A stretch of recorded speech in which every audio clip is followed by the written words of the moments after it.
Oke, selamat pagi kepada teman-teman semuanya. Saya sampaikan, Assalamualaikum warahmatullahi wabarakatuh. Shalom, salam sejahtera bagi kita semua. Om Swastiastu, Namo Buddhaya. Salam kebajikan. Pertama-tama di sini perkenalkan, saya Olive selaku moderator yang akan memandu jalannya webinar kita pada pagi hari ini selama beberapa jam ke depan. Selanjutnya di sini saya akan membacakan sedikit rules untuk webinar kita pada pagi hari ini, di mana sepanjang webinar ini berlangsung, teman-teman semua diharapkan untuk tetap menyalakan kamera ya, dan juga teman-teman diharapkan untuk menonaktifkan mikrofon supaya tidak mengganggu jalannya penyampaian materi yang akan disampaikan oleh narasumber hebat kita pada pagi hari ini. Selain itu juga sedikit info untuk webinar kita pada pagi hari ini. Setelah sesi penyampaian materi nanti kita ada sesi Q&A buat teman-teman yang mau bertanya, nanti boleh raise hand, boleh langsung raise hand, nanti akan dipilih yang tercepat siapa dan akan boleh langsung on microphone untuk menyampaikan pertanyaannya seperti itu. Itu untuk sesi Q&A-nya ini akan diadakan setelah penyampaian materi dari narasumber kita. Setelah itu juga kita ada sesi yang cukup menarik dan ditunggu-tunggu mungkin ya dari teman-teman semua. Kita ada sesi games nanti ya, di mana games ini ada door prize-nya juga. Jadi sedikit tips and trick mungkin buat teman-teman semuanya, boleh dicatat tuh, diingat-ingat nanti info yang aku sampaikan seputar narasumbernya, dan juga mungkin penyampaian materi dari narasumber hebat kita, mungkin boleh diingat-ingat lagi supaya teman-teman bisa dapat door prize-nya nih. Lumayan kan, iseng-iseng berhadiah, ikut games, terus dapat door prize dari kita tim Yapindo, seperti itu. Untuk selanjutnya, di sini kita kedatangan narasumber hebat kita. Narasumber hebat kita ini ada dari Dr. Nur Rahmat, Bisnis Proses Outsourcing, Magister Kesehatan. Beliau ini lahir di Surakarta pada tanggal 11 September 1983. Untuk pendidikan terakhir beliau sendiri S3 di Promosi Kesehatan. Untuk belakangan ini beliau kesibukannya lektor di Poltekkes Kemenkes Surakarta, dan beliau ini juga sempat menulis buku ya, membuat buku yang berjudul Optimasi Performa Kualitas Hidup pada Pasien Post Amputasi Transfemoral. Jadi untuk teman-teman yang mungkin lagi nyari buku untuk menambah ilmu, menambah wawasan, boleh banget dicari ya buku dari Bapak ini. Untuk itu kita sapa terlebih dahulu Bapak Nur Rahmat. Selamat pagi Pak, gimana Selamat kabarnya? pagi. Lah, baik. Sehat-sehat ya Pak ya. Gimana Pak untuk webinar hari ini, udah ready banget ya Pak ya untuk langsung menyampaikan materi kita pada pagi hari ini? Ya, ready. Oke, untuk itu sesi selanjutnya akan langsung saya serahkan kepada Bapak Dr. Nur Rahmat. Dipersilakan waktu dan tempat Pak untuk menyiapkan materinya. Siap. Terima kasih atas waktu yang diberikan dari tim Yapindo. Selamat pagi. Assalamualaikum warahmatullahi wabarakatuh. Perkenalkan, saya Nur Rahmat dari Poltekkes Kemenkes Surakarta. Pada pagi hari ini saya akan sharing mengenai peran ortospesies dalam disabilitas ya. Saya nge-share PowerPoint-nya. Apakah bisa dilihat PowerPoint yang saya share? Iya, sudah terlihat Bapak PowerPoint-nya.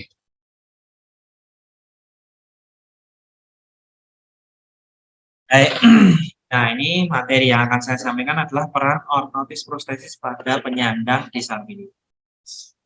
Nama saya Dr. Nur Rahmat, prostetik ortotik, magister kesehatan. Nah, sekedar perkenalan sedikit ya, supaya katanya kalau nggak kenal nggak sayang, gitu ya.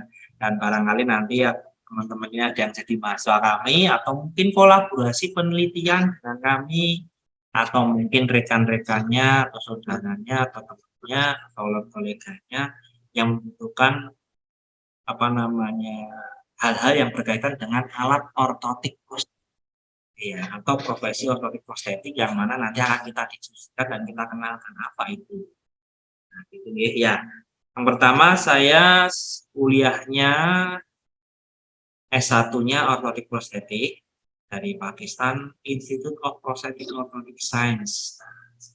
Ini adalah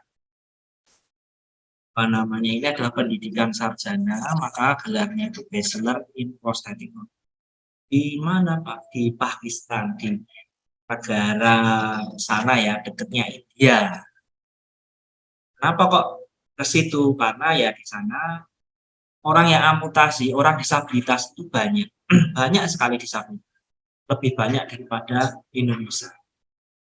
Apakah negaranya lebih kaya, lebih maju dari Indonesia? Tidak, kaya dan lebih maju daripada Indonesia. Dan oleh karena itulah, maka di sana banyak pasien, banyak teknologi dalam bidang kesehatan yang cukup berkembang. Dan bagi mahasiswa-mahasiswa yang mau praktek kepada pasien itu lebih dimudahkan, karena memang belum sehebat Indonesia ya sebenarnya. Indonesia itu Pak SDR harus tertib, surat izin praktek harus tertib dan lain sebagainya. Mahasiswa kalau mau praktek juga masih harus dalam benar-benar pengawasan dosen ataupun membimbing klinik di rumah sakit. Kalau di Pakistan masih, kita kalau kuliah itu masih bisa ketemu pasien langsung gitu ya. Jadi pengalamannya banyak bisa didapatkan dari sana. Lalu sebagai informasi, pendidikan ortotik prostetik itu di Indonesia itu memang baru ada di Poltekkes Kemenkes Surakarta. Saya mengajar dan Poltekkes Kemenkes Surakarta. Gitu ya. Dan itu baru D3 dan D4 saat itu saya beasiswa ke Pakistan. Dan karena di Indonesia belum ada pendidikan S2 maupun S3-nya, maka S2 dan S3 saya ya dalam bidang kesehatan supaya bisa ini pendidikan profesi kesehatan yaitu kedokteran keluarga, lalu dokternya promosi dari Universitas 11 Maret Surakarta. Saya saat ini sebagai dosen di Poltekkes Kemenkes Surakarta. Surakarta ini adalah salah satu Poltekkes dari 38 Poltekkes di Indonesia. Nah, Poltekkes itu adalah milik Kementerian Kesehatan. Ya, di Poltekkes ini di institusi negeri gitu ya. Nah, sejak tahun 2010 sampai sekarang. Nah, dari 2010 bergabung, mulai jadi Kapolri dari 2012 sampai 2014, lalu sampai sekarang masih sebagai sekretaris jurusan. Nah, sejak saya lulus sarjana ortotik prostetik tahun 2010, saya merintis usaha dalam bidang ortotik prostetik ini. Ortotik prostetik ini dulu memang kembang di Indonesia, masih konvensional itulah. Nah, saat 2010 saya mulai membangun sebuah usaha dengan nama PT Ortotik. Nah, ya usaha ini menjadi salah satu wadah saya sebagai dosen yang dosen bukan omdo gitu ya, omong doang alias bisa ngomong tapi tidak bisa praktek. Nah, itu motivasinya. Jadi dosen memang benar-benar praktisi, bisa melayani pasien juga, jadi bisa update ilmu bukan hanya teori tapi praktek. Pastinya awal itu untuk melayani masyarakat. Dan ya pastinya ada mencari rezeki juga untuk kita semua, baik pegawainya maupun semua tenaga kesehatan yang bergabung. Tapi utamanya untuk bisa mengasah skillnya dalam bidang ortotik sampai satu bank yang lokasinya ada di Surakarta dan di Bekasi. Nah, itu sedikit perkenalan dari saya. Selanjutnya kita akan masuk ke materi. Nah, karena kita itu melayani penyandang disabilitas. Mungkin ada yang sekarang bergabung ini sudah jadi mahasiswa ortotik prostetik atau mungkin mahasiswa yang bukan ortotik prostetik atau mungkin calon mahasiswa. Ya, dan mungkin kita sama-sama calon tenaga kesehatan atau tenaga kesehatan juga yang sudah melayani penyandang disabilitas. maka kita perlu mengenal disabilitas itu apa, penyandang disabilitas. Karena sebagai tenaga kesehatan, kita ini harus tahu dulu kita itu melayani siapa. Kita mulai dari goal kita itu kita melayani siapa. Semua tenaga kesehatan pasti punya apa namanya, siapa yang akan dilayani. Jadi utama fokus kita untuk apa namanya, untuk melakukan semua hal itu fokusnya kepada klien kita, pada siapa yang dilayani. Dengan kita tahu siapa yang dilayani, maka apapun yang kita lakukan, baik jasa, pelayanan, atau itu akan bermanfaat bagi yang kita layani. Ini adalah penyandang disabilitas. Nah, disabilitas itu adalah kondisi pembatasan aktivitas dikarenakan keterbatasan fisik, mental, sensorik, intelektual dalam jangka waktu yang lama. Disabilitas kalau dari disable, dis tidak able, jadi tidak mampu. Ya tidak mampu. Nah, tidak mampunya karena apa? Karena ada keterbatasan. Nah, keterbatasannya dikarenakan apa? Dikarenakan kemungkinan keterbatasan fisik, dan lain sebagainya. Atau intelektualnya, ya mungkin apa namanya, intelek gitu ya, mungkin kena Down syndrome atau dan lain sebagainya. Jadi intelektualnya kurang sehingga dia tidak bisa apa namanya, jadi orang yang able, orang yang untuk apa namanya, beraktivitas layaknya orang normal. Atau mungkin mental, atau mungkin sensor. Nah, itu kalau ada keterbatasan apapun itu, jadilah dia penyandang disabilitas. Orang yang penderita disabilitas. Sekarang disebutnya penyandang disabilitas. Itu akan mengalami hambatan dan kesulitan untuk berpartisipasi secara penuh dan efektif dengan lingkungan sekitar berdasarkan kesamaan hak. Secara umum harusnya umumnya orang itu kan bisa kerja, bisa diterima, ya, bisa berkeluarga, gitu ya, kualitas. Sebenarnya semua orang punya hak seperti itu. Namun karena punya keterbatasan, maka disebut penyandang. Nah, penyandang disabilitas inilah yang menjadi apa namanya, klien kita yang akan kita layani. Harus mengerti betul siapa klien agar layanan kita tepat. Nah, lalu ada terminologi namanya difabel. Alias different ability. Jadi orang-orang yang sudah mengalami disabilitas tadi, karena punya disabilitas, teman-teman kita ini penyandang disabilitas itu melakukan aktivitasnya itu dengan cara yang berbeda. Namun akhirnya dia bisa disebut different ability. Mereka pengennya disebut difabel, disabilitas. Kami mampu kok, tapi cara kami menjalankan peran kami itu sedikit berbeda. Jadi kalau misalnya orang amputasi tangannya, dikasih tangan palsu, dan dia tetap bisa beraktivitas. Dia tidak mau disebut orang penyandang disabilitas. Karena penyandang disabilitas kan berarti tidak mampu, tidak bisa melakukan kegiatan-kegiatan aktivitas sehari-hari. Sekarang mereka sudah mampu, namun caranya yang teman-teman penyandang disabilitas sekarang lebih nyaman disebut sebagai difabel dan ability. Adalah orang-orang dengan keterbatasan yang menjalani peran selayaknya orang normal dengan cara yang caranya saja yang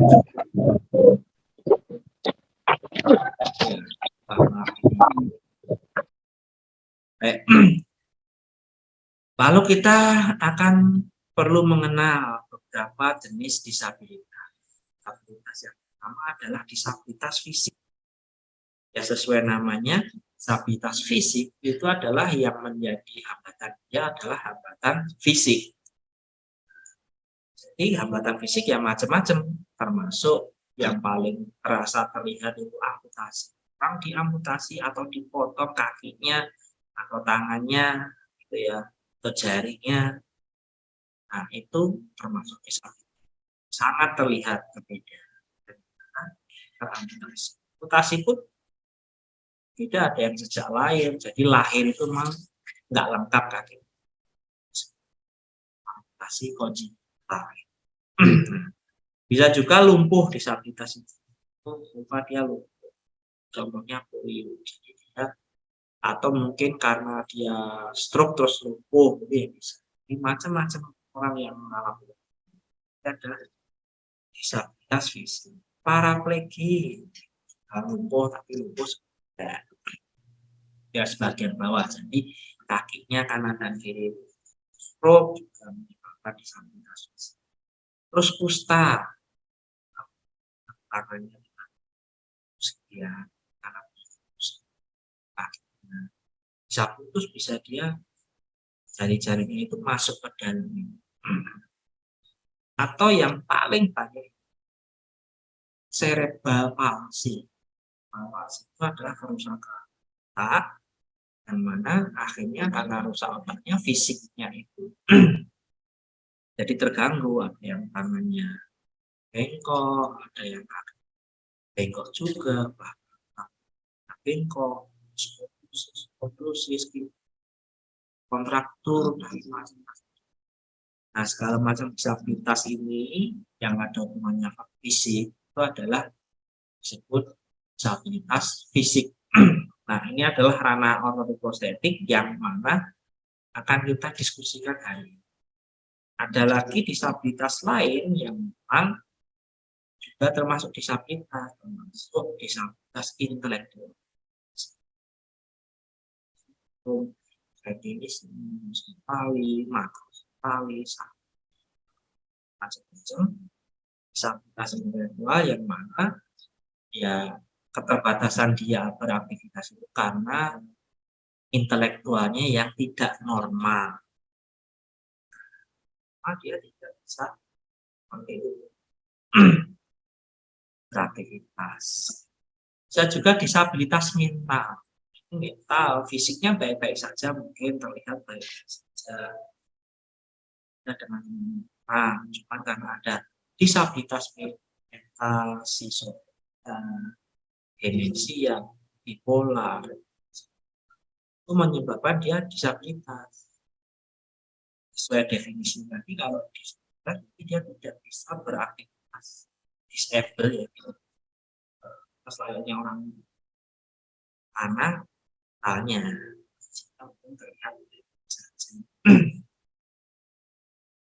nah, disabilitas sensori misalnya netra. Disabilitas ini adalah banyak sekali penyandang disabilitas dan ranahnya berbeda. Jadi otomatis kita masing-masing tenaga kesehatan itu punya ruang lingkup masing-masing atau ranah masing-masing. Tidak bisa satu tenaga kesehatan itu melayani semua penyandang disabilitas. Karena orang yang ahli dalam bidang terapi bicara, itu ya mestinya tidak bisa dan lain sebagainya. Disabilitas mental ini ada akhirnya dokter Palestina dan lain sebagainya. Jadi penyandang disabilitas dilayani berbagai macam profesi. Tidak sederhana satu, misalnya dokter itu bisa tahu segala.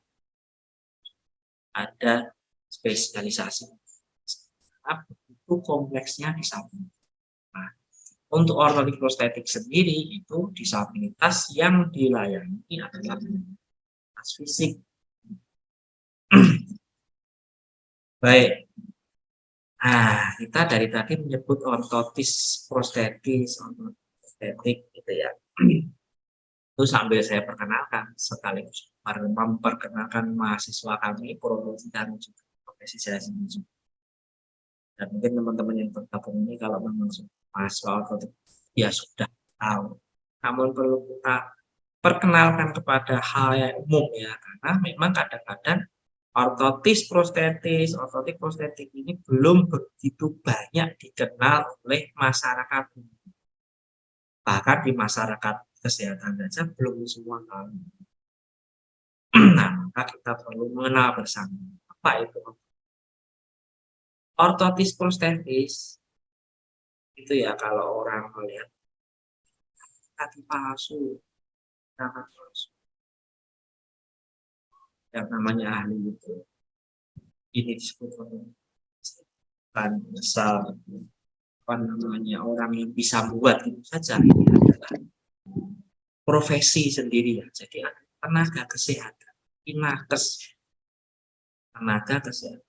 Ortotis prostetis adalah tenaga kesehatan yang kita dapatkan pendidikan di pendidikan ortotik prostetik pastinya. Jadi tidak semua tenaga kesehatan, nah, kesehatan yang lain terus bisa menggunakan palsu.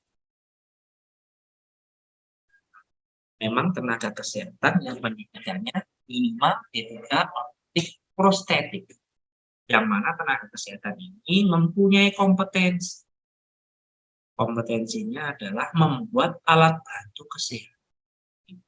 Membuat alat bantu kesehatan. Karena alat bantu kesehatan banyak macamnya.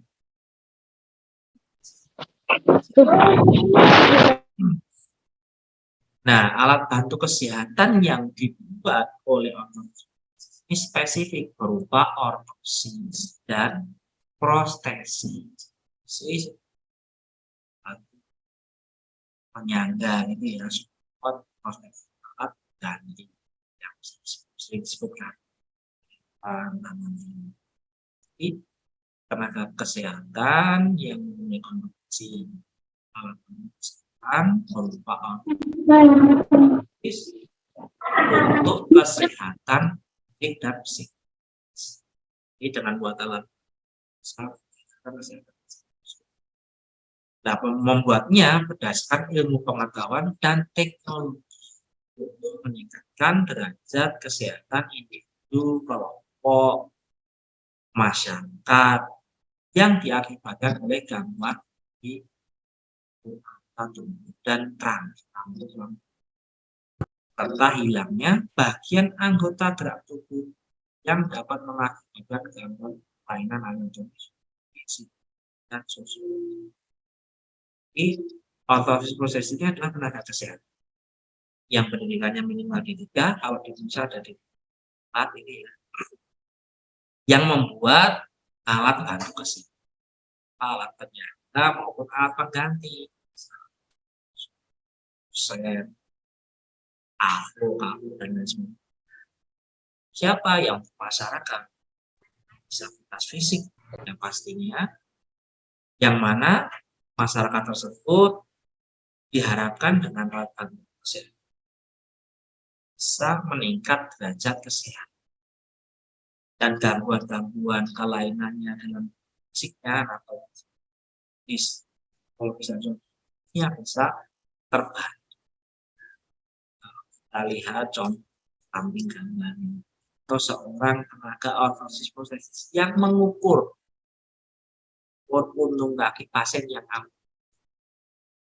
atau stamina amputasi yang sudah membaik gitu ya, sudah spesialis ortopedi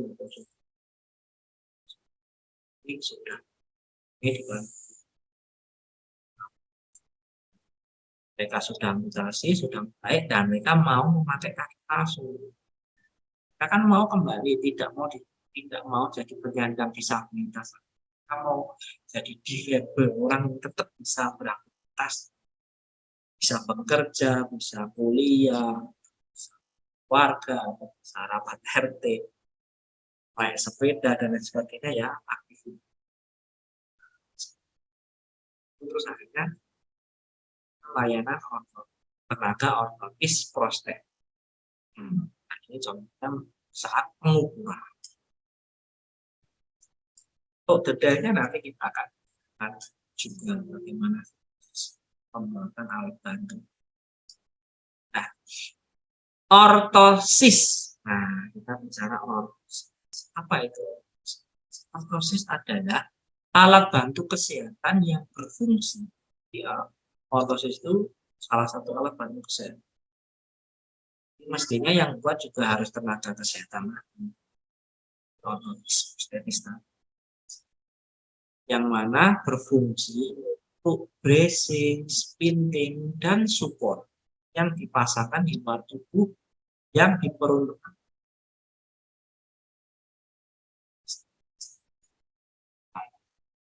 Jadi alat bantu kesehatan ortosis ini itu fungsinya untuk mensupport kakinya layu, berdiri nggak bisa, jadi jatuh, gitu ya. Jadi ditopang sebuah. Kalau dilihat gambar samping contoh sederhana, ini ada gambar AFO, ankle foot orthotic. Kalau orang umum atau pasien atau dokter kadang menyebut ini disebut sepatu AFO atau sepatu koreksi. Nah, ini bahannya keras, plastik, polipropilin yang cukup rigid gitu ya. Yang mana kalau orang misalnya pasien yang mengalami cerebral palsy, yang pergelangan kakinya lemes gitu ya, lemes karena kondisi cerebral palsy yang alasan cerebral palsy itu kerusakan otak, karena kerusakan otak ada ya contoh salah satu itu yang lemes ini diberdirikan susah, meleot gitu ya. Kan ada di ankle joint-nya atau di pergelangan betis ke bawah sampingnya dan AFO gitu. Nah, dia bisa tertumpang. Ada disebut ortosis tertumpang, dia bisa berdiri tegak, hati-hati. Karena kalau nggak dikasih AFO mungkin meleot. Bisa juga kondisi lain yang mana mengkoreksi kakinya jijit, kaku, oh dikasih AFO ini ya. Nah, AFO-nya ini sudut ankle joint dan derajat, sehingga yang awalnya jidit dipasangkan sepatu AFO ini ya, akhirnya dia bisa terkoreksi dengan prinsip koreksi yang ada jin atau bengkok, yang kakinya bengkok, pergelangan pasangkan, jadi bisa lama-lama lurus. Ini adalah contoh ortosis. Ortosis itu adalah alat yang ada fungsinya banyak. Dan support.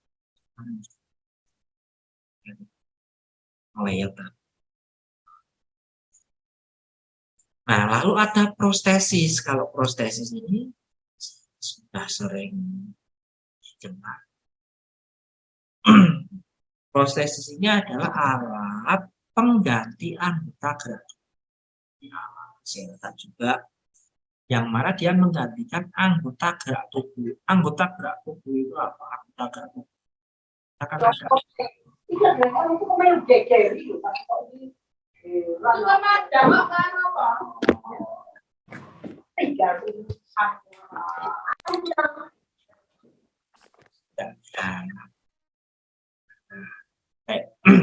Jadi prostesis adalah alat pengganti anggota gerak dipasangkan di luar tubuh yang diperuntukkan bagi pasien atau klien yang membutuhkan.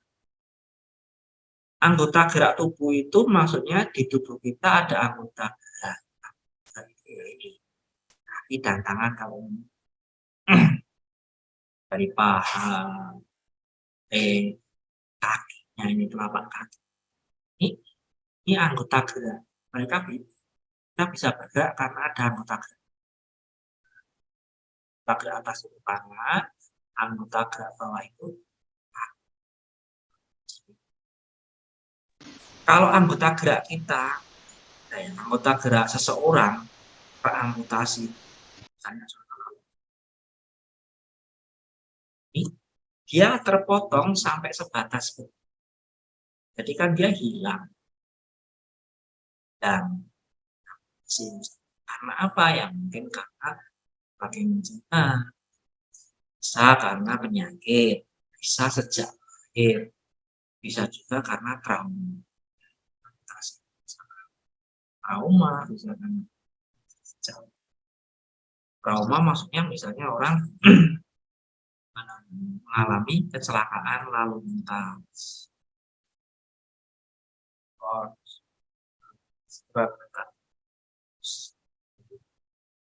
atau karena kecelakaan sebelum akhirnya dia atau mungkin kerja-kerja yang harus mendorong kayu ke dalam sistem dan mungkin karena sesuatu hal lalai atau enggak masuk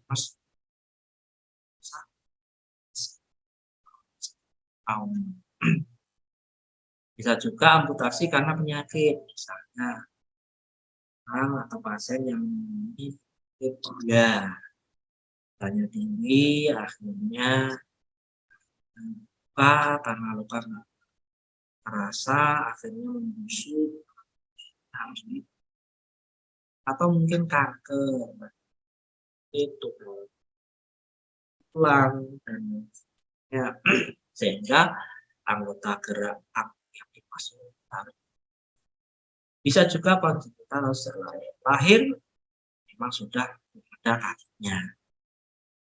Nah, prostesis ini dia menggantikan anggota gerak yang kurang tadi, hilang atau kurang. Terus hilang atau kurang sejak lahir nggak punya itu digantikan dengan alat ini disebut prostesis. Dan prostesis ini dipasangkan di luar tubuh.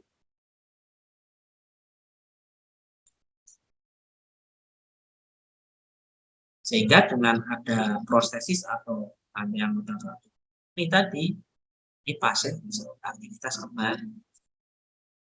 Bisa beraktivitas kembali. Nah, sebagai contoh kalau di gambar ini ada ini spa. Kalau ada terlihat besinya ya itu modelnya seperti itu.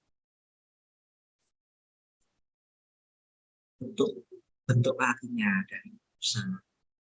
Ini terlihat supaya terlebih atau dan supaya ada mekanisme sendirinya bisa nekuk. Lalu misalnya tangan amputasi, prostesis, ini tangan asli. Ini yang pasien kan yang sedang. Kalau orang umum nyebutnya kaki palsu, kaki luar, kaki depannya sih disebut kaki tiruan, kaki palsu. Kan memang tidak memasukkan, kita meniru saja kaki yang ada, asing yang atau depannya akan sama. Artificial leg. Nah, ini adalah prostesis. Nah, teman-teman, melalui webinar kali ini paling tahu dulu apa itu ortosis gitu ya. Terus apa ini prostesis. Nah, ini akan kita bicarakan sampai ke belakang. Diharapkan nanti ya tahu prostesis. Kita itu namanya prostesis. Kita supaya barangkali ada saudara mereka penyandang disabilitas ini sangat terlihat sekali. Amputasi itu terlihat beda, pincang. Terus dikasih prostesis, dia bisa jalan. Terus pakai celana panjang nggak? Kita bawa kita bisa jalan normal. Kita nggak tahu bahwa dia masih setelah pakai prostesis. Nah, prostesis dan ortosis alias alat-alat tadi yang kita perkenalkan bisa diberikan atau bisa kita dapat itu tidak beli online gitu ya, tidak seperti sepatu. Tapi misalnya pun di online itu lebih ke arah hanya pemasaran, maksudnya hanya oh di mana sih tempatnya. Tapi pelayanannya itu ada standar operasional yang harus dilakukan. Karena ini sebuah alat kesehatan yang harus dibuat memang benar-benar sesuai pasiennya. Dan memang harus sesuai kondisi pasien.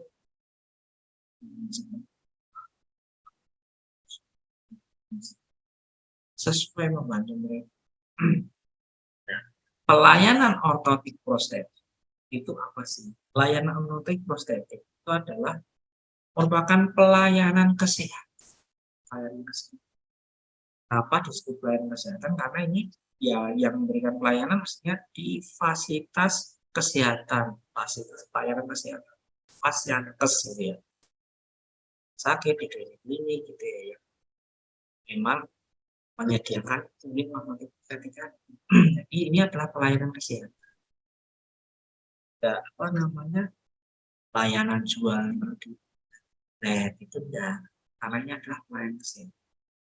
Karena fokusnya adalah kepada klien dan disabilitas.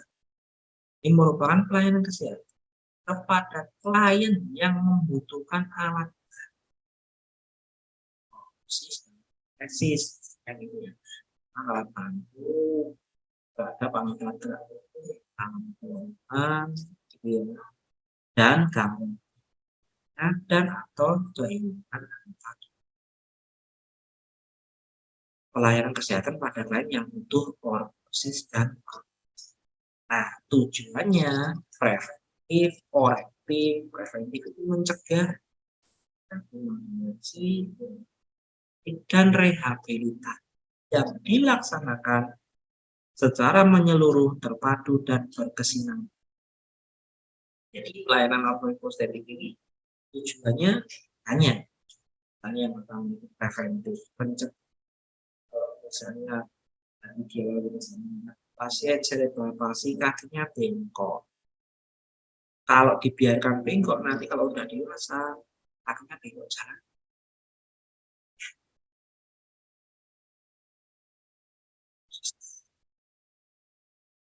Mencegah lebih parah. Kalau orang misalnya tubuhnya bengkok,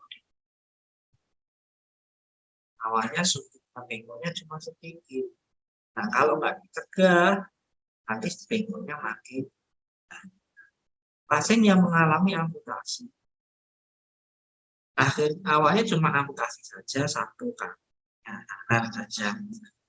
Lama-lama dibiarkan tidak pakai proses, bisa saja punggungnya yang jadi bengkok. Nah, amputasi.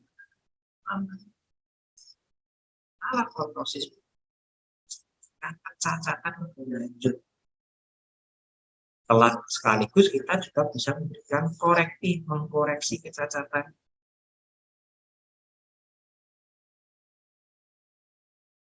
Kita berarti ya apa yang diperhatikan rehabilitatif, merehabilitasi mereka pasien itu awalnya itu diamputasi terus dia hanya bed rest dulu ya. Akhirnya dengan dikasih prostesis direhabilitasi.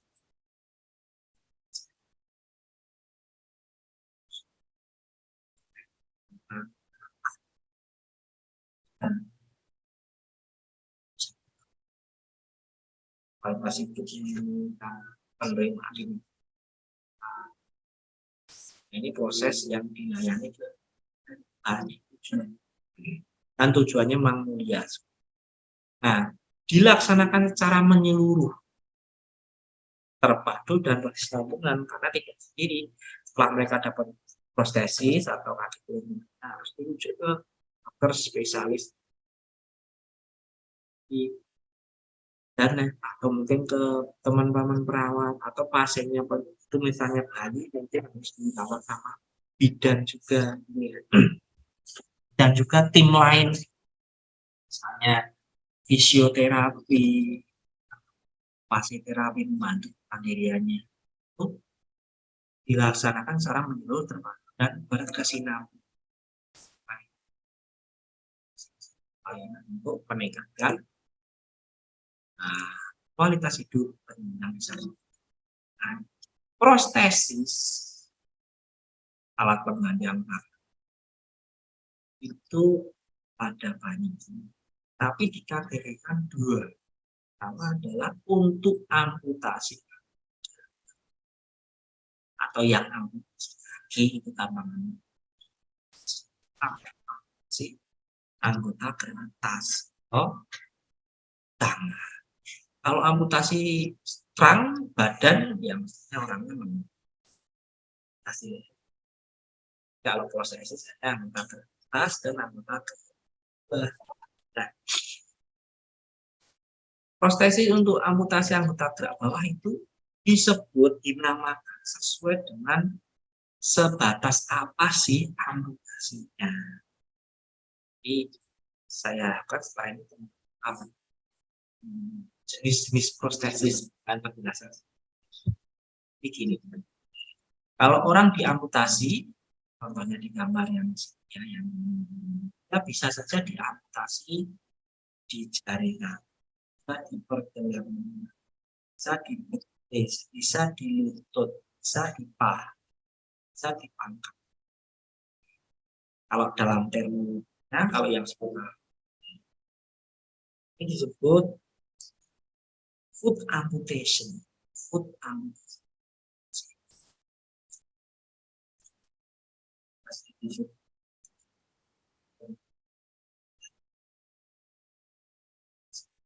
Kalau di betis ini disebut transtibia. Transtibia maksudnya di sini ada tulang betis atau tulang tibia, tulang kering.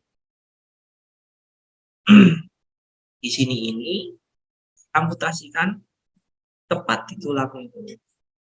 Transtibia amputasi transtibia. Tahu amputasinya ada foot amputasi. Lalu knee disamputasi, amputasi yang tepat pada sendi lutut atau knee. Ini disamputasi. Potong, lepas. Jadi sendi lutut sendi. Lalu ada amputasi lagi yang di atasnya lagi, tulang paha disebut tulang femur. Nah, karena dia amputasi trans femur, above, dan yang lebih ada hip amputasi pada sendi.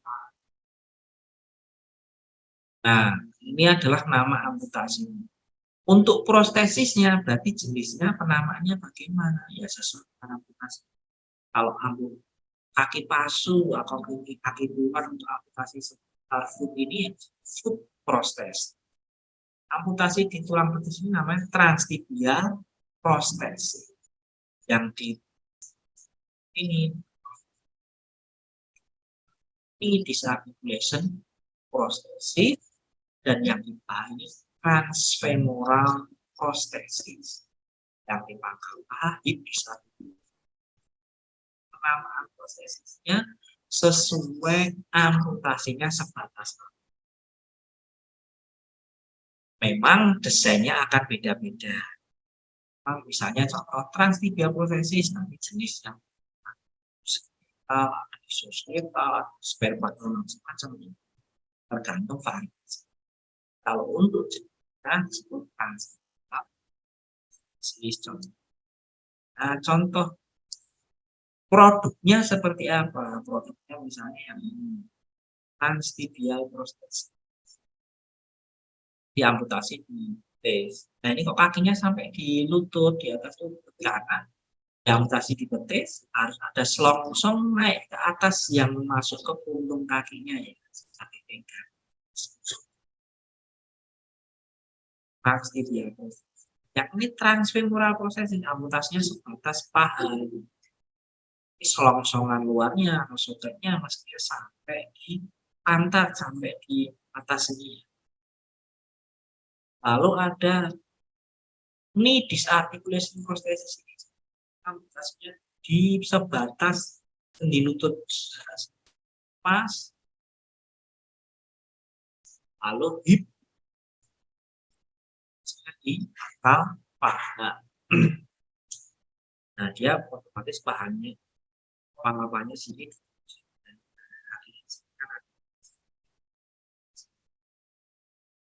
proses.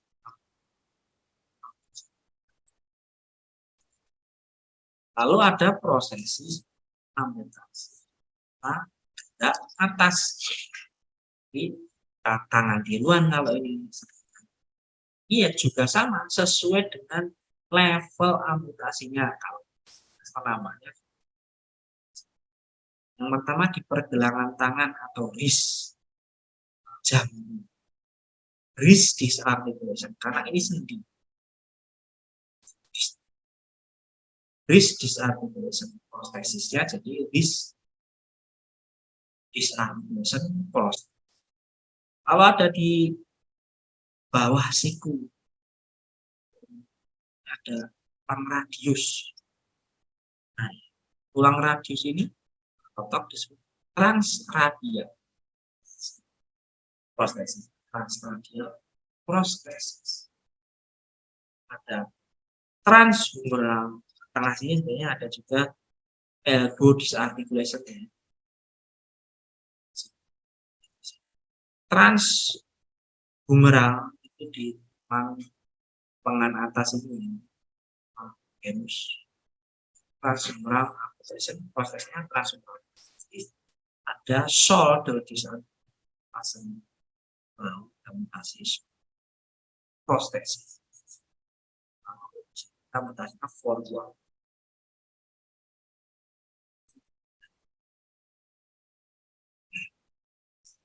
Kalau contoh produknya seperti apa? Amputasi bisa saja selain iris bisa di jari-jari, finger prosthesis, jari tangan,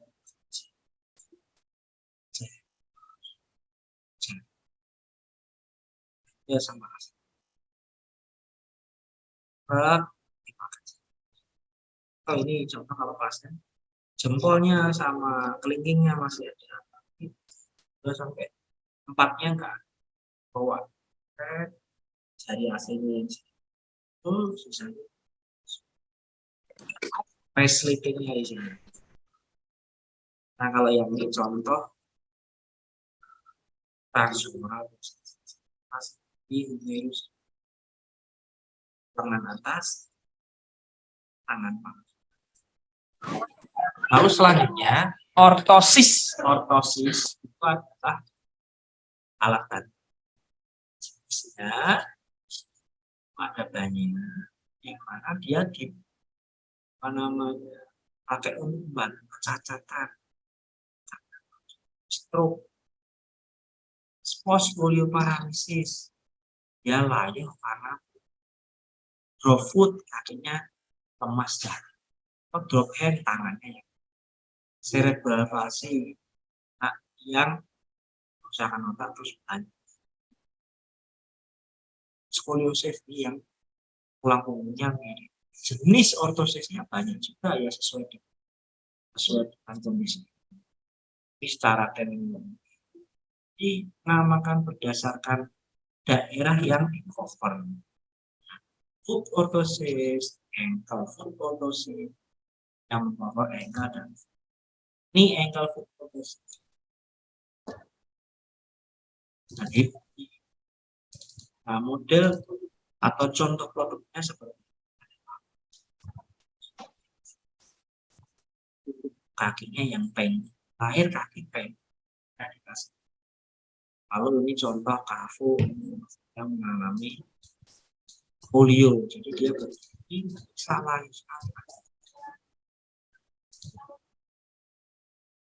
pada sini ini dia bisa jalannya kayak robot dia, karena kalau nggak dipegangin gitu dia nggak bisa berdiri, jadi ini menopang. Ini contoh timpangan ini WHO Ecovis Mas kami dan Papua Nah, tujuan ortotik prostetik kalau kesehatan ortotik memberikan alat sebenarnya tujuannya yang pertama mengembalikan fungsi fungsional. Pasien nggak bisa jalan, jadi saja fungsional, terus diperhatikan juga ada dana, lihat PD, amputasi, dikasih. Nah, jadi dan juga mesinnya harus nyaman, pakai dan juga beberapa alat ada fungsi koreksi.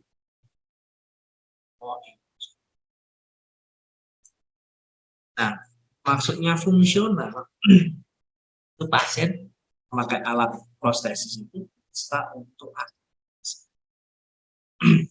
bisa berjalan, mobilitas kemana-mana kalau dia pasien, dan juga menjadi mandiri.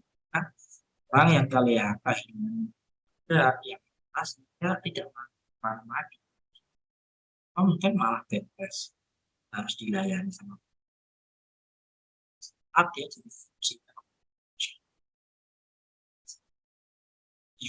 ya.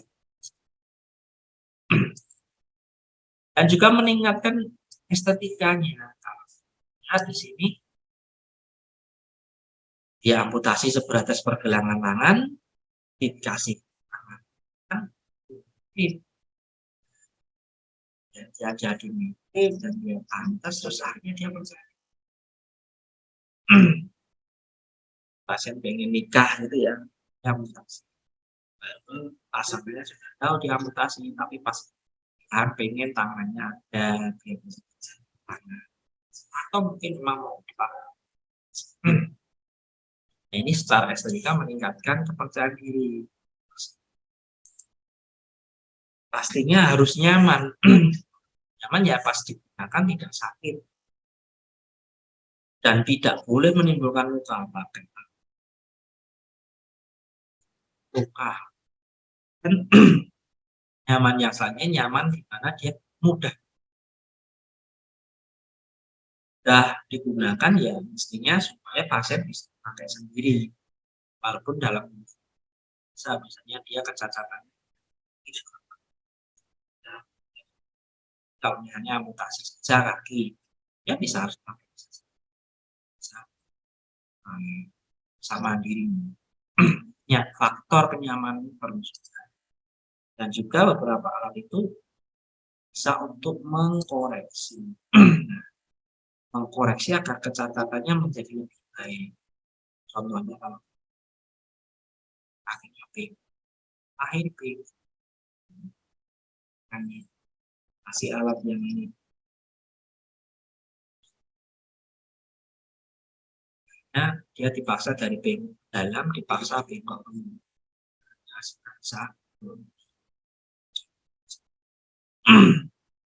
Jadi memberikan koreksi dan kecacatan. Nah, di dalam koreksi mestinya ada tekanan koreksi karena dia bengkok ke dalam, dibengkokkan keluar. Ya ada koreksinya. Jadi, tapi jangan sampai sakit. Nah, dan untuk koreksi ini harus dievaluasi dan di follow up secara berkala. Nah, koreksinya awalnya bengkok ke dalam,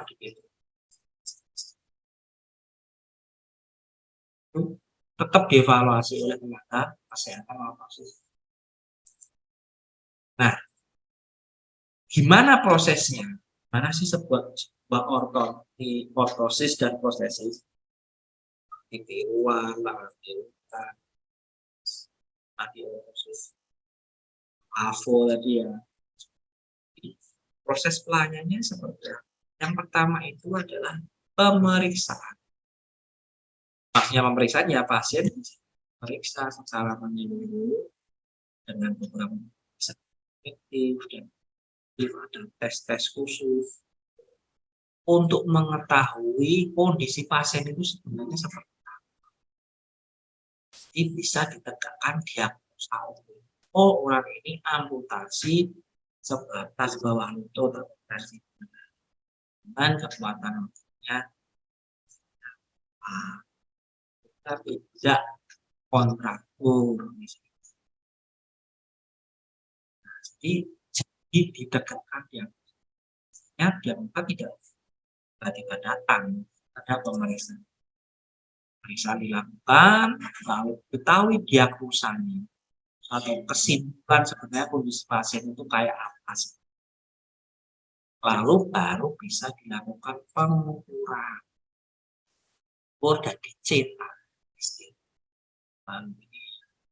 Lalu dapat cetakan dan ukuran, baru dipublikasi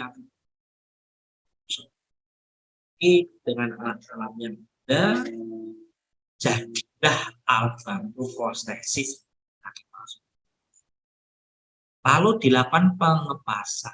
Coba kan pasien dipaskan, pasien diminta berdiri, apakah sudah nyaman atau belum. Dan, nah, kalau sudah nyaman, dilatih jalan. Diri, latih melangkah, latih jalan, lancar gitu ya. Lalu kalau yang awalnya kurang lebih di finishing,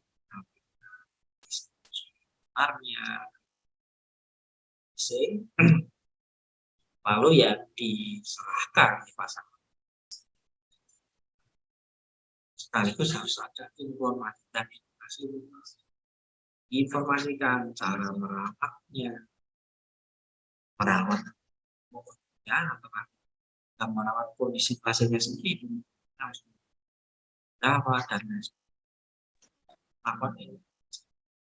Lalu secara berkala dievaluasi.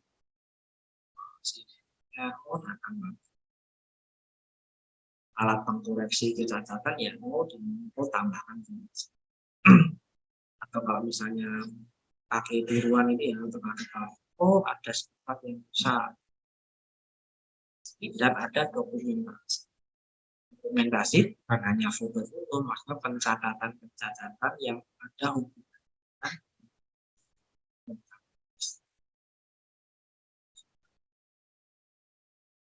dan foto-foto. Bengkoknya ada dokumentasi riwayatnya mas. Nah, pelayanan ortopedik prostetik sendiri itu bisa dilakukan pelayanan langsung kepada klien. Jadi pasien atau klien penyandang disabilitas datang langsung itu disebut kan untuk klien langsung tanpa rujukan dari tenaga medis lain. Pasien datang, pasien amputasi, selama berapa tahun ya, datang ke unit prostetik mau dibikinkan kaki tiruan, prostesis itu bisa juga pelayanan berdasarkan rujukan. Pelayanan berdasarkan rujukan misalnya dokter spesialis ortopedis tolong dibuatkan prostesis yang resep itu ya rujukan di bawah pasien ortopedis. Apa sesuai dengan resep. Pun seorang tenaga ortopedis masih bisa perujuk yang ini desainnya sebenarnya gini.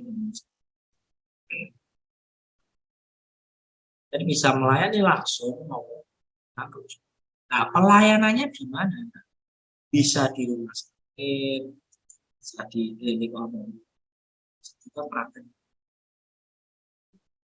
Nah, ya buka praktek sendiri misalnya di rumah bisa. Kesehatan dokter ya, agak kesehatan praktek. Kalau mau lebih lengkap ya ke klinik atau mungkin di rumah sakit yang ada kesehatan lain yang melengkapi.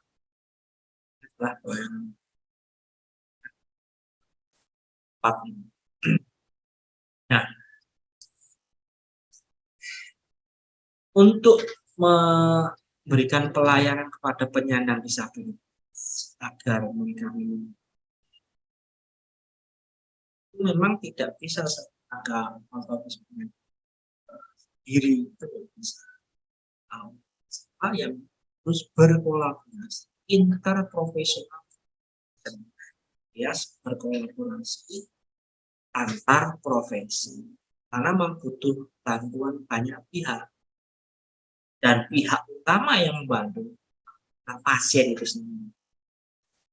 Kita melayani pasien, tim utamanya adalah penyandang disabilitas itu sendiri. Karena tanpa ada tim dari si yang dilayani ini yang tidak bagian alat baik alat bantu sebaik apapun ada dan sebaik apapun kalau yang bersangkutan itu pasien dan mestinya ada kolaborasi profesi medis lain. Nah, hubungan kerja dengan profesi lain dilakukan juga oleh tenaga medis yang dalam menjalankan dan tata laksana pelayanan yang lain. Nah, hubungan kerjanya itu dalam rangka supaya mengoptimalkan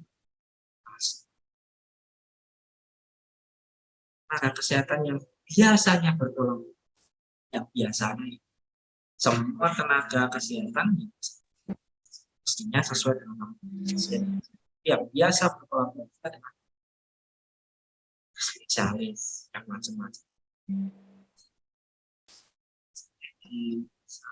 Jadi yang mengatasi saraf sakit proses hanya berobat. Bisa juga fisioterapi, okupasi terapi dan perawat akupuntur. Nah ini bisa sesuai dengan kebutuhan mas. Slide terakhirnya ya referensinya kan tentang kalau kesehatan permen tenaga kesehatan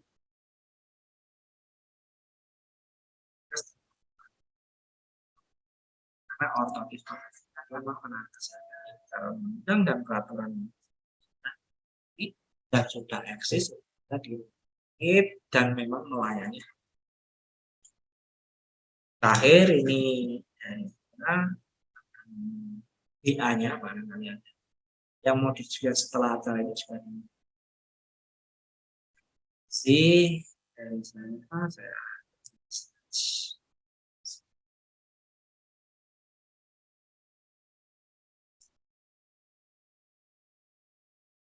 kembalikan ke moderator. Oke, terima kasih Bapak Dr. Nur Rahmat atas penyampaian materinya yang sangat amat komprehensif tadi ya. Saya juga ingin mengapresiasi kepada teman-teman semua yang sudah setia mendengarkan penyampaian materinya dari awal hingga akhir. Yang juga sudah beberapa tadi ada yang sambil mencatat juga ya, itu saya sangat mengapresiasi. Dan untuk selanjutnya kita akan beralih ke sesi Q&A. Untuk sesi Q&A ini sendiri, teman-teman, jika ada yang mau ditanyakan gitu ya, bisa langsung raise hand dan untuk yang bertanya nanti bisa langsung on mic ya, dipilih untuk yang paling pertama raise hand-nya. Untuk Bapak sendiri, pertanyaannya gimana Pak? Mau ditampung dulu atau kita langsung tanya jawab aja? Langsung dijawab saja. Oh, langsung. Oke, teman-teman semua mungkin udah pada ready ya pertanyaannya tadi juga sudah dipersiapkan sembari penyampaian materi dari Bapak Dr. Nur Rahman. Jadi langsung aja kita mulai sesi Q&A-nya. Untuk yang ingin bertanya dipersilakan untuk raise hand.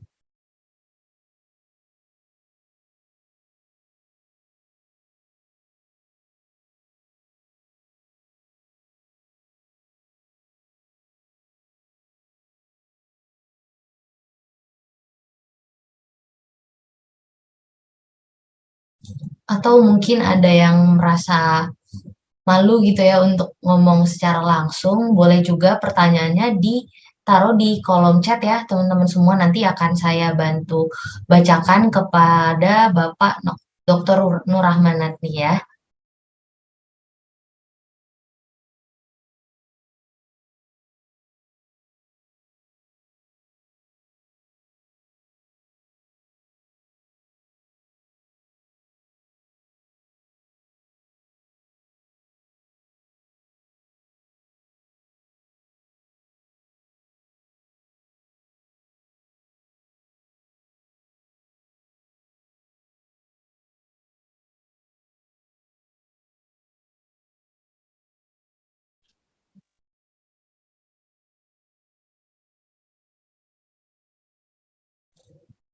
Oke, ini ada pertanyaan masuk nih Pak ya, dari, waduh, untuk nama penanyanya sedikit rumit. Dia bertanya, katanya, terima kasih banyak atas materinya. Mohon izin bertanya, kalau prostesis untuk skoliosis apa nih Pak, kira-kira Pak? Mungkin Bapak boleh on mic untuk langsung menjawab pertanyaannya. Terima kasih. Terima kasih juga pertanyaannya Mas Ajwa mengenai apakah prostesis untuk yang pertama perlu diketahui kalau prostesis itu kan alat pengganti anggota gerak tubuh. Jadi mungkin pertanyaannya yang perlu dikoreksi sedikit ya. Tepatnya adalah ortosis atau alat untuk skoliosis itu ya, alat bantu skoliosis. Kalau proses kan alat ganti, mas kan, tangan. Karena kalau skoliosis sendiri itu adalah kondisi di mana tulang punggungnya bengkok. Ya.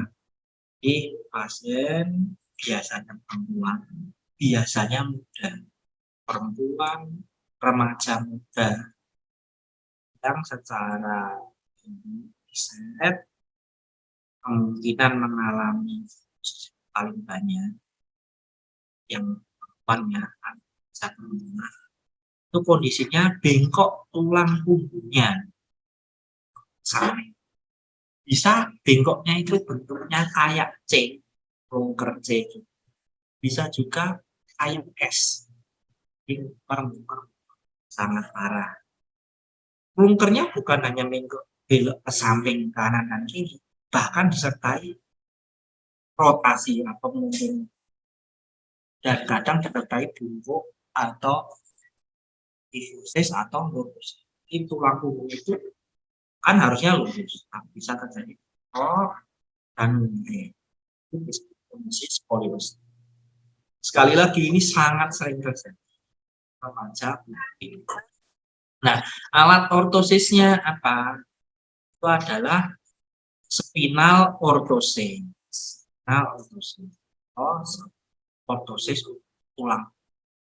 Spinal ortosis sendiri jenisnya banyak. Ada TRSO, ada CTRSO. TRSO itu tolako, lumbar, sakral, atau CTRSO, thoracic, lumbar, ortosis. Itu sederhananya alat itu seperti jaket. Jaketnya tapi jaket plastik gitu ya. Dia jaket plastik. Jadi misalnya dia bengkok, dia pakai jaket plastik yang jaketnya itu lurus. Jadi bengkok, kasih jaket lurus, akhirnya dia bisa lurus. Setelah pemakaian lama, nanti kan tulang punggungnya ini bisa lurus. Ya, nah, seperti konsep pelurusannya seperti kalau kita lihat di pohon apa namanya yang mau kita bonsai gitu ya. Pohon di bonsai itu kan pohon lurus sebenarnya di gitu kan ya. Nah, itu dikasih kawat gitu ya, melingkar terus dibengkok. Kalau sudah lama kawatnya dilepas, dia tetap bengkok. Nah, kalau skoliosis ini kebalikannya. Tulang punggungnya bengkok, mau diluruskan, maka harus ada penopang luarnya yang disebut spinal orthosis tadi ya, yang mana dia posisinya mengkondisikan tulang punggungnya jadi mestinya tidak cuma dipakai sekali ya lama, bisa berbulan-bulan tahun sambil monitoring apa namanya kita sudah lulus atau nah, itu penanganan pasien yang mengalami skoliosis. Nah, penanganan skoliosis ini memang sebaiknya lebih dini. Nah, kenapa kita perlu mengenalkan seperti ini pada masyarakat? Karena skoliosis seperti itu tadi ya terjadi pada remaja putri misalnya masih SD atau SMP. Itu dia bengkok. Nah, bengkok skoliosis-nya masih lentur, masih fleksibel. Jadi kalau dikasih alat nanti bisa segera lulus. Sedangkan kalau di SD, SMP malu gitu ya, artinya pakai bahkan kalau orang nggak lihat misalnya itu lama-lama dia dewasa lewat usia kematangan tulang, nah dia sudah SMA atau kuliah kan sudah tidak lentur lagi, terus meluruskan maka sebenarnya lebih manjurnya ya ditangani sejak dini terus matang barangkali seperti itu. Kalau penjelasan detailnya sebenarnya panjang ya karena skoliosis kalau dalam berkuliah bisa 1 semester. Barangkali itu mungkin ada pertanyaan lagi dipersilakan. Oke, terima kasih untuk jawabannya Bapak Nur Rahmat. Terima kasih juga tadi atas pertanyaannya dari Mas Azwa ya. Terima kasih Mas Azwa untuk pertanyaannya. Kita masih membuka sesi Q&A ini sampai dengan beberapa menit ke depan. Jadi untuk teman-teman semuanya yang masih ada pertanyaan, boleh banget ditanyakan di kolom chat ya, seperti Kak Ajwa tadi, atau yang mau langsung on mic juga boleh, tapi raise hand dulu ya untuk kita bacakan namanya terlebih dahulu. Itu. Kita menunggu dulu kali ya Pak ya. Mungkin ada beberapa dari rekan-rekan yang masih memikirkan ada yang mau ditanyakan gitu.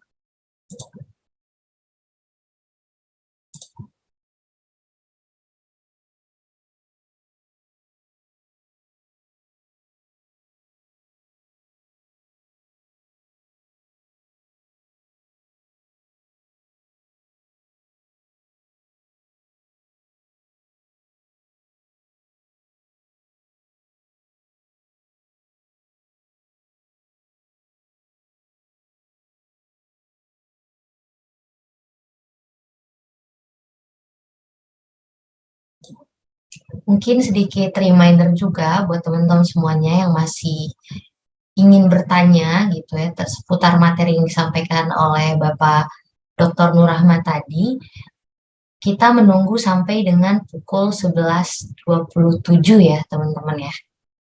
Jadi jika ada yang masih ingin ditanyakan, boleh langsung ditaruh di kolom chat, diketik di kolom chat ya semuanya ya. Terima kasih.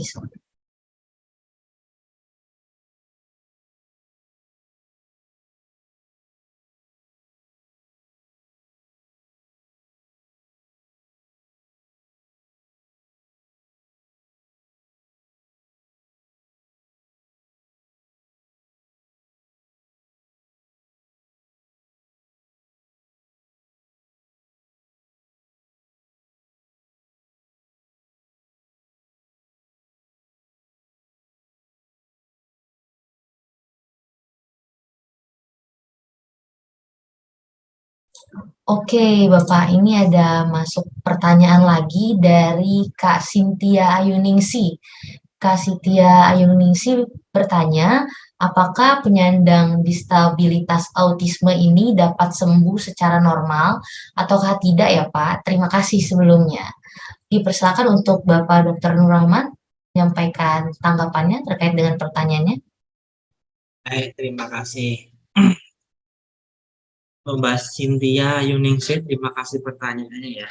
Saya baca lagi, apakah penyandang disabilitas autisme dapat sembuh secara normal? Baik, sebenarnya saya tidak tepat untuk menjawab ini ya secara kepakarannya. Namun kalau jawaban secara kita umumnya, autisme memang salah satu disabilitas juga. bukan disabilitas fisik. Autisme itu bukan fisik. Kalau kita sudah belajar, sudah kalau penyandang disabilitas itu ya ke arah dia secara intelektualnya. Nah, jadi apakah dia sembuh secara normal atau tidak? Ya, kalau yang sepengetahuan saya sih tidak bisa gitu ya. Tapi ilmu pengetahuan kan berkembang, dan kalau memang kita ada teman atau saudara atau keluarga atau orang yang kita tahu lah mengalami autisme, mestinya harus kita tanyakan kepada profesi yang tepat.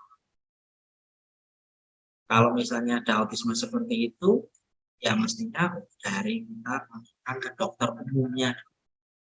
Karena autisme itu apakah akan membutuhkan alat ortotik prostetik? Ya bisa saja membutuhkan.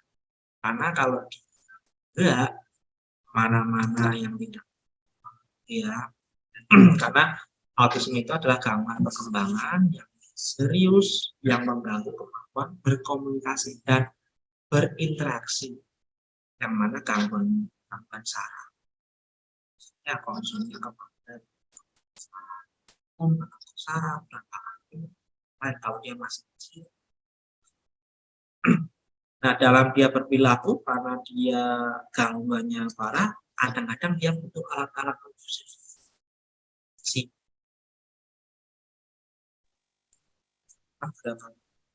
Gerakan-gerakan apa namanya, terlalu aktif ya, overaktif sehingga dia bisa melukai. Nah, itu kita ada perannya. Namun penyakitnya sendiri, ya autismenya sendiri itu memang kalau kita tidak bisa menangani.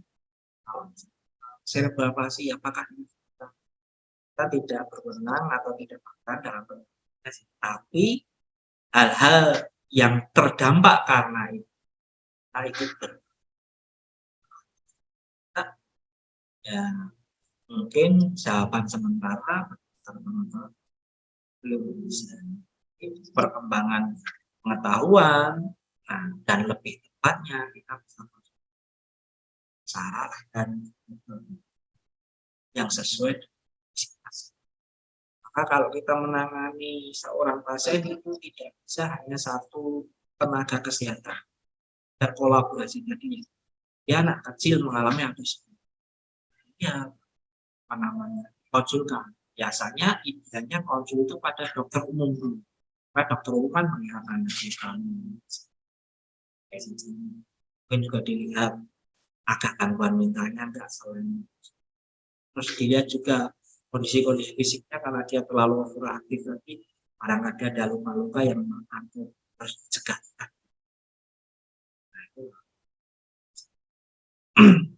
Barangkali itu guys cara jawabannya. Terima kasih atas pertanyaan. Mbak. Oke, terima kasih untuk Bapak Dr. Nur Rahman atas tanggapannya terkait dengan pertanyaan dari Cynthia Ayuningsi tadi ya. Nah, kita di sini masih tetap stay di sesi Q&A terlebih dahulu karena masih ada waktu juga. Jadi untuk teman-teman semua yang mungkin ada pertanyaan lagi, boleh langsung dituliskan pada kolom chat ya, feel free untuk bertanya ya teman-teman ya. Jangan malu untuk bertanya karena takut sesat di jalan nanti. Oke, ini ada masuk pertanyaan baru lagi, Pak, dari Sri Rahayu. Sri Rahayu mengatakan, izin bertanya, Pak, saya pernah mendengar katanya spinal ortosis itu ortosis yang paling sulit dibuat. Apakah benar, Pak? Jika benar, kalau boleh tahu detail sulitnya ketika proses apa ya, Pak? Terima kasih. Dipersilakan untuk Bapak Dr. Nur Rahman jawab pertanyaan dari partisipan kita. Baik, terima kasih kantor. Terima kasih Mbak Sri Rahayu. Spinal ortosis katanya paling sulit dibandingkan. Nah, sulitnya di proses apa? Nah, yang pertama adalah spinal ortosis itu ortosis untuk bagian spinal. Kenapa paling sulit di? Karena di bagian spinal itu tulangnya banyak.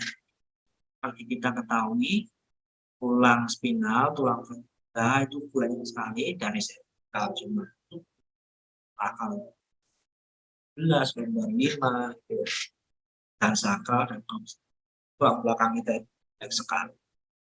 Lalu tulang belakang itu lokasinya di dalam tubuh. Ini mulai tulang rusuk ini ya, ada otot-otot banyak sekali, ada perut dan ada rongga-rongga di dalam lambung, jantung dan lain-lain. Kalau orang mengalami contoh skoliosis sehingga butuh spinal orthosis, terus kita perlu mengkoreksi dan nah, yang kita luruskan tidak sekedar tulang panjang saja, tapi tulangnya banyak dan bertumpuk-tumpuk ini. Pas mau membuat alat, mestinya proses sulitnya pertama adalah menentukan permasalahannya apa. Jadi tulang punggung bengkok, bengkoknya di mana? Proses menentukan bengkoknya di mana, derajat bengkoknya seperti apa, terus alat yang tepat seperti apa. Dari penentuan kecacatannya itu juga paling sulit. Setelah tahu kecacatannya, terus kita bikin alatnya itu juga paling sulit karena saat kita mau mengkoreksi, misalnya kamu mau meluruskan, yang diluruskan tidak bisa langsung nempel di tulangnya. Beda kalau misalnya kita mau meluruskan tangan gini ya, nah, tangan ini misalnya kita mau meluruskan kan kita langsung bisa deket gitu ya. Kalau kamu yang mau diluruskan di tengah, tapi yang didorong adalah yang luar. Jadi kesimpulannya koreksinya itu juga harus benar-benar tepat. Jadi penentuan kecapatannya paling sulit. Pembuatan alatnya, prosesnya juga sulit. Karena kalau koreksinya tidak tepat, misalnya bengkok ke sini, letak pelurusannya, tekanannya dari sini terlalu turun atau terlalu tinggi, akhirnya malah harusnya lurus, dia malah timbul bengkokan lain. Awalnya C, kasih dorongan yang keliru, koreksinya dia jadi malah jadi S. Gitu. Bentuknya semakin spinal orthosis itu paling sulit. Selain itu, setelah dibikin, spinal orthosis itu paling sulit sendiri untuk pasien mau memakai. Jadi alat sudah dibikin, gitu ya. Mau dipakai aja pasien biasanya kurang nyaman karena ini kan seperti jaket plastik. Nah, jaket plastik yang kalau dipakai tidak nyaman, gerah. Selain tidak nyaman, gerah, sumuk gitu ya. Terus agak terasa kurang nyaman karena ada dorongan untuk jadi akhirnya kita harus membuat desain yang mana pasien mau menerima, misalnya beberapa penyesuaian. Nah, spinal orthosis itu memang benar jenis ortosis yang paling sulit dibuat. Selain sulit di dalam pembuatan, juga paling beresiko. Tulang belakang, nah itu dalamnya ada saraf. Jadi saraf dari otak turun, belakang itu masuk di dalam tulang belakang, tulang yang saraf ini. Saraf yang paling besar, terus baru nyambung ke saraf ke kaki. Tulang belakang yang bengkok, kita bikin spinal lurus jadi lurus. Kalau salah, kalau yang kena sarafnya, malah bisa menimbulkan kelumpuhan-kelumpuhan yang lain. Jadi, kita tidak bisa sembarangan membuat spinal orthosis. Karena kalau salah, dampaknya bukan hanya timbul cacat, tapi bisa saja dia bisa saja dan lain sebagainya. Kalau ketika saraf pernafasan dia bisa. Maka selain sulit justru malah risiko juga. Makanya kalau di dalam pendidikan ortosis mahasiswa belajar membuat ortosis itu tidak bisa langsung belajarnya spinal ortosis. Pertama ya ortosis tangan, ortosis kaki yang sederhana yang dampaknya tidak sampai saraf tangan. Baru kalau sudah akhir itu ya yang spinal dari penentuan catatannya paling rumit membuat dampak yang Terus pasien menggunakan juga kadang-kadang berarti edukasi kepada pasien itu juga paling sulit. Harus mampu. Barangkali itu jawabannya. Kalau mau diskusi lagi juga dipergunakan baik di webinar maupun di luar webinar. Kita kembalikan ke moderator.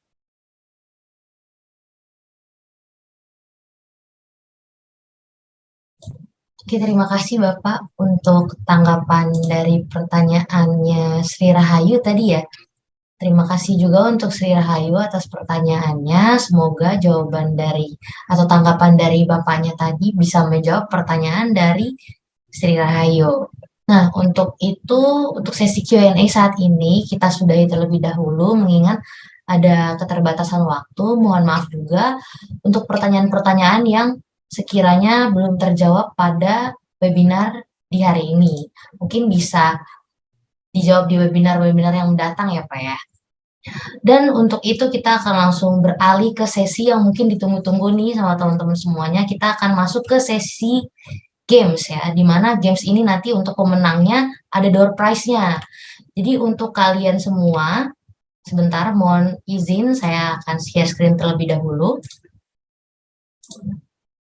Oke, jadi apakah sudah terlihat ya untuk share screen saya ini sudah terlihat?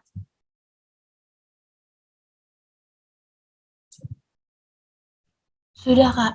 Oke, untuk itu kita akan mulai gamesnya ya. Teman-teman mohon ditunggu sebentar.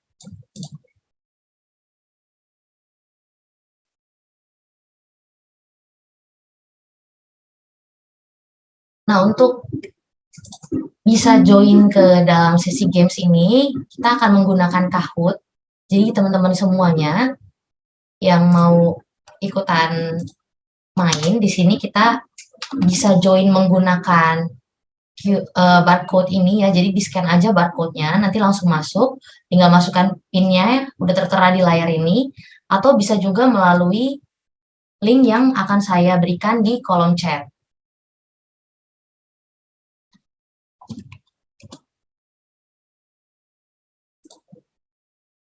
Apakah sudah terlihat ya, teman-teman? Boleh langsung di-scan ya. Sama kalau mungkin mau join menggunakan link juga udah saya taruh di kolom chat gitu. Ingat, jangan sampai kelewatan karena ini untuk joinnya saya akan kasih batas waktu sampai dengan 11.56 ya. Jadi untuk teman-teman yang mungkin masih mau masuk ke linknya terlebih dahulu, masih kita tunggu sampai dengan 11.56. Ada door prize-nya teman-teman. Jadi jangan sampai kelewatan nih. Iseng-iseng berhadiah kan ikut games, dapat door prize gitu. Sekali lagi diimbau buat teman-teman semuanya yang mau join untuk sesi games ini masih dibuka ya. Detik-detik terakhir banget nih untuk join ke dalam games kita pada pagi hari ini. Nanti juga ada door prize-nya sekali lagi buat teman-teman yang beruntung bisa dapat door prize-nya. Oke, karena waktunya sudah menunjukkan pukul 11:56, langsung aja saya kunci. Jadi mohon maaf untuk partisipan yang baru mau join, sudah tidak bisa ya teman-teman, karena kita juga ada keterbatasan waktu. Langsung aja kita mulai ya untuk gamesnya.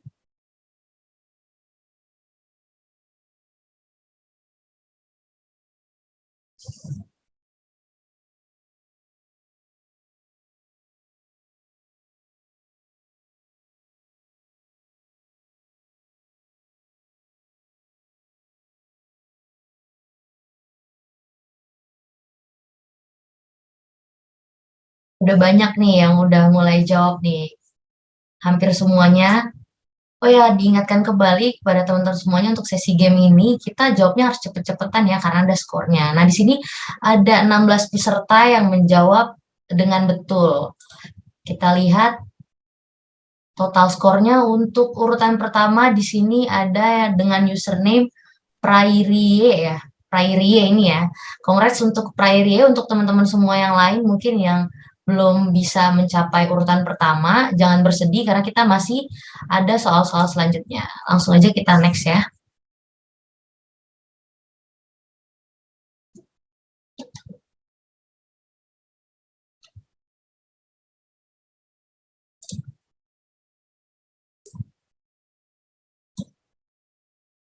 Udah ada 28 jawaban nih. Sudah 31 jawaban masuk, 32 jawaban masuk. Masih menunggu kita jawabannya teman-teman semua. Nah, hasilnya di sini menunjukkan 29 dari teman-teman semua menjawab benar dan 4 yang lainnya salah. Dan kita akan lihat perolehan skor sementara di sini yang tertinggi masih dari Prairie tadi ya.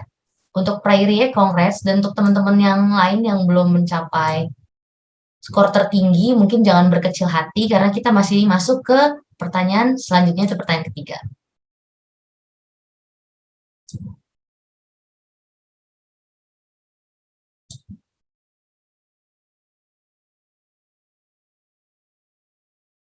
Sudah 20 jawaban masuk, still counting.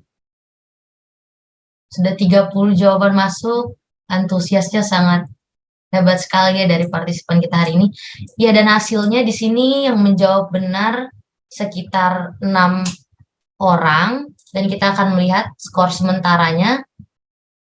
Di sini untuk skor dari Prairie sendiri disusul oleh Al_Jabar ya. Congrats untuk Al_Jabar. Semoga bisa konsisten untuk beberapa pertanyaan selanjutnya dan bisa tetap mendapatkan posisi pertama. Kita masuk ke pertanyaan berikutnya.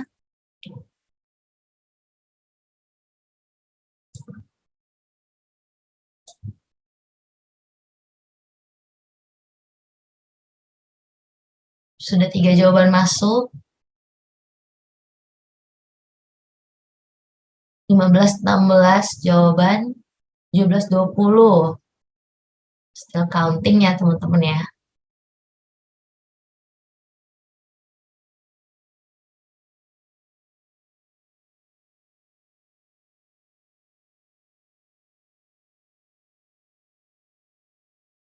Oke, untuk jawabannya di sini ada beberapa jawaban.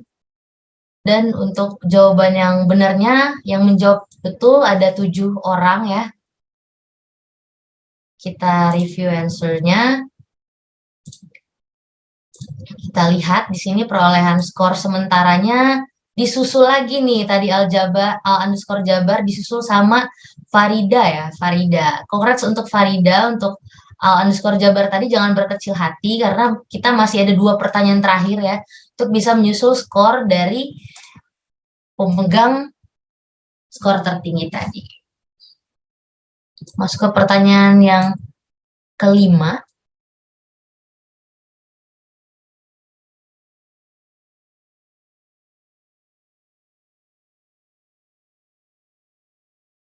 Sudah 29 jawaban masuk. Ya, hasilnya yang menjawab benar sekitar 22 peserta yang menjawab benar. Dan kita lihat perolehan sementara dari skornya disusul lagi oleh Febiola. Congrats untuk Febiola ya. Semoga bisa tetap konsisten sampai dengan akhir dari sesi games ini karena kita habis ini langsung masuk ke pertanyaan terakhir. Jadi teman-teman semua boleh konsentrasi ditingkatkan supaya bisa menyusul nih skor tertinggi dari Febiola tadi.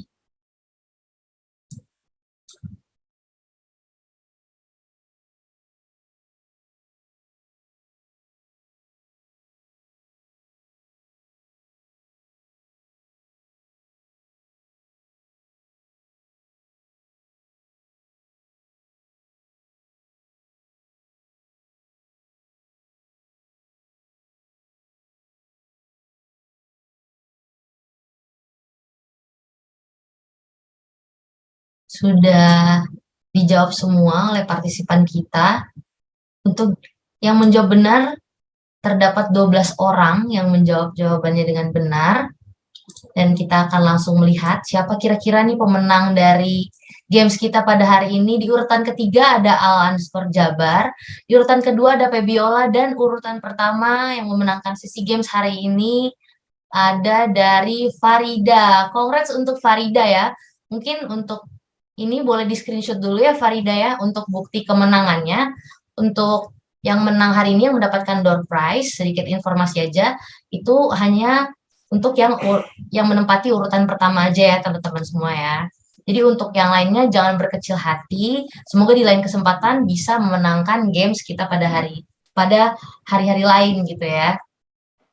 Oke, mohon izin untuk stop share screen terlebih dahulu.